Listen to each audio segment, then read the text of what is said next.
Alright everybody, now we're going to learn today on how to screen tone a manga page traditionally. Now there's a lot of little intricacies that most people take for granted in terms of screen tone. With screen tone, it's all about shading. So naturally when we think of art, we think of the type of lighting that we do and where it's coming from. So that's really key for screen toning. But the interesting thing about most Japanese manga is that they also have effects. So the first thing we need to do is to think what type of style of screen toning that we want.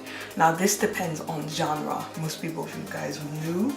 So for example, if we have Naruto doesn't really have that much screen tone because it is a shonen based genre and it doesn't need effect tone as well. The most things in Naruto that they have are like stuff like these, like effect lines, sound effects.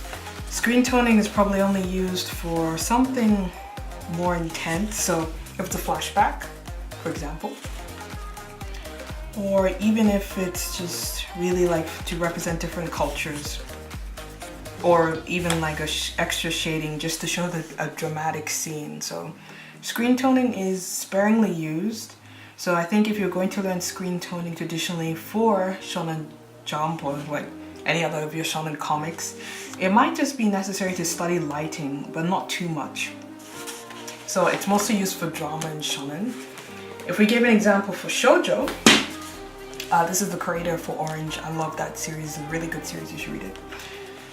Shoujo is more into the screen tone field. There's screen tone effects, there's always shading on the character with screen tone. You barely see a page where they're not using screen tone, even for the room lighting. They tend to use it a lot, so I would say that if you're going to try and be more of a shoujo manga artist, you might consider doing digital tone because a lot of screen tone can be quite expensive.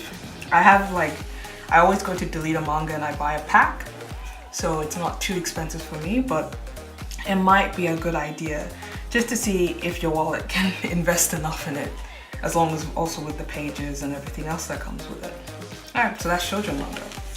Now with my manga Lollipop, it's a bit of a different story because it's kind of a mixture of both shonen and shoujo. So at times you'll see most of these screen effects, but at other times it might just be more of an ink lighting. For like example, this page where they're about to engage in a fight. This is a whip, and I have my character Platinum about to engage with a main character, so there's not too much screen toning.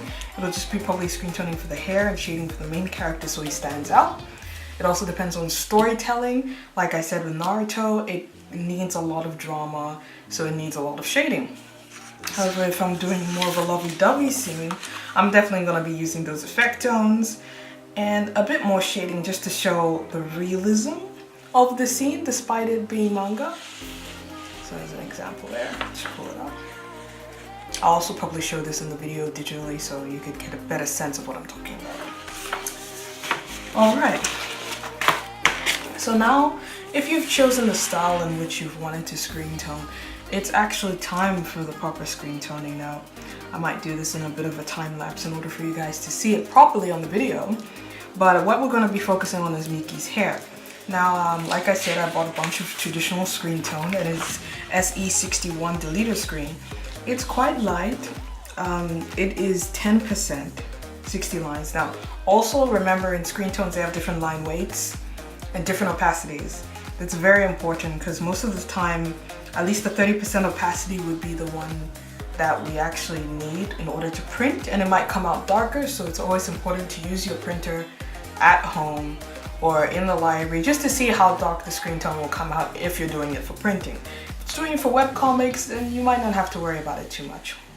But just so you know, this is deleter screen SE61, 60 line weight and 10%, so it's quite light. It's quite light. But the printer that I usually use is Ingram Spark, and they tend to print a lot darker than what it is. So, usually you would use a proper screen toning knife, but you could also use just like a normal cutter knife that I have here. It's relatively easy to use, but I would recommend probably getting a proper screen tone knife And also they say a tone hera, but I know most of you guys watching this might be in a budget, might just be starting a manga.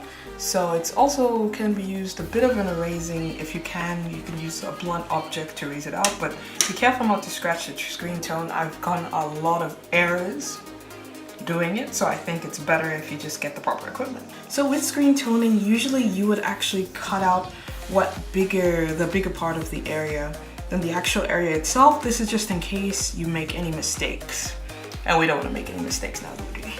So make sure that the way you're pressing the knife is slightly light. It takes a bit of a getting used to, because at times you just cut straight through the screen tone and onto the paper, and it creates a bad scratchy effect and sometimes rips the paper, which is what we're trying to avoid. So I'll just cut this part out. So I'm gonna screen tone, like I said, Mickey's hair. I'm just gonna go with my X-Acto knife right around, just over exaggerate it. There we go. And if you can see, I usually use the edge of my X-Acto knife just to lift it up a bit. Now, the screen tone is actually a big sticker. So literally what you need to do is peel it off like a boss. Put your screen tone aside. Now, this space, we're gonna go back to this empty space. It's gonna be really helpful.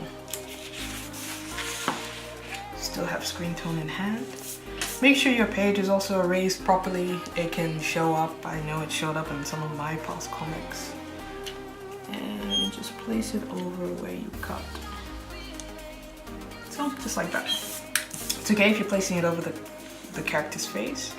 Now, at this moment, we wouldn't use tone hera as much, maybe like rubbing on the main places that you want the screen tone to be, but all in all, guys, it probably isn't necessary. I think right now you just want to make sure you can peel it off after you cut.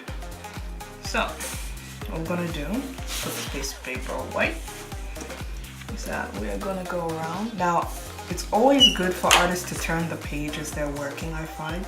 If you work with a still page, it's alright, but at the same time, it won't really benefit you that much in terms of angles for your drawing, especially if you work for a G pen like me, then you definitely need to turn your page.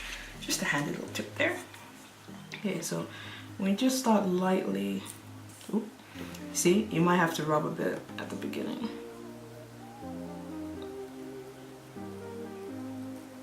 Lightly defining the edge. And I'm just gonna do it bit by bit. Make sure you have like different sections, almost like a Photoshop illustration.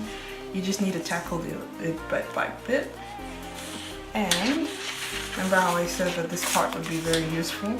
Any small pieces that are at least, I guess, the length of your pinky finger, you can keep. Because it'll be better in terms of like if there's any little illustrations in your panels that might need extra shading, you've got a bit for that. So just stick it right back. It's better to save as much screen tone as you can because it's pretty expensive, like I said. Okay. Get back to it. Now, if you reach a part like this, where it's a panel, and you need to cut it off, definitely use a metal ruler, because if you use a plastic one, it'll just cut right through it.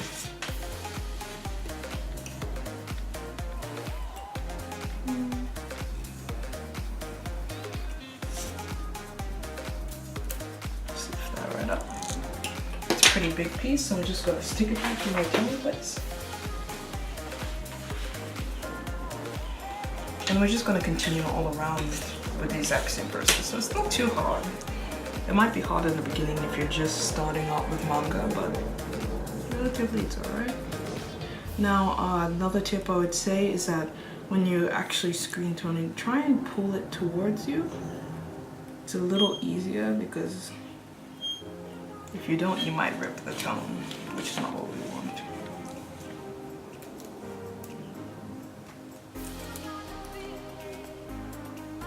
Now this piece might be a bit small. I always have like a blank sheet of paper on my side just so I can stick it down, because this is really small. I'm not sure if we're going to be using this. I'll just stick it right down there so it doesn't make a mess.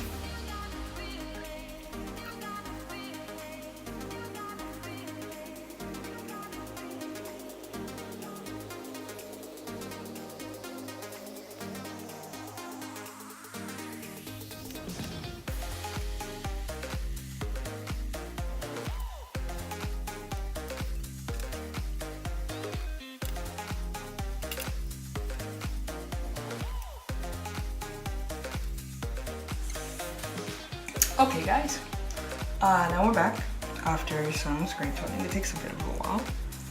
Now screen toning, this is the basic screen toning, but there's also I guess like there can be a few techniques to use in order to screen tone. Now I recommend at this point, if you're finished with your actual shape of which you were screen toning, like Mickey's hair I'm doing now, it's best to actually use the tone hair, so using like a blunt object to actually secure your screen tone down, to make sure that if you're adding any effect to your screen tone, it's not going to budge or rip or affect your paper.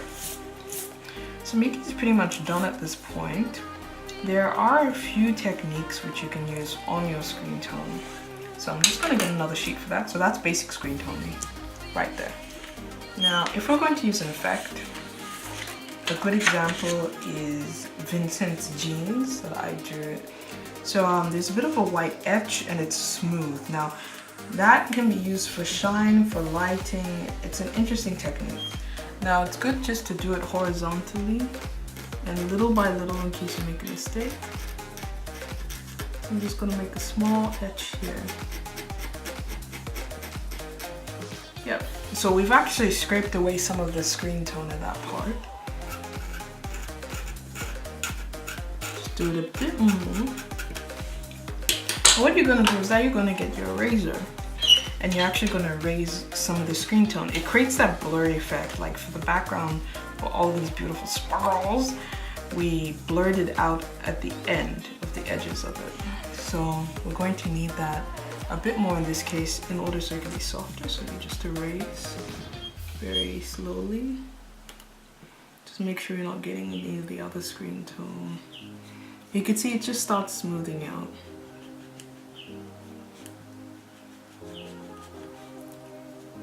There we go. There's also a technique you can use as a gradient for this, but I'm not that versed.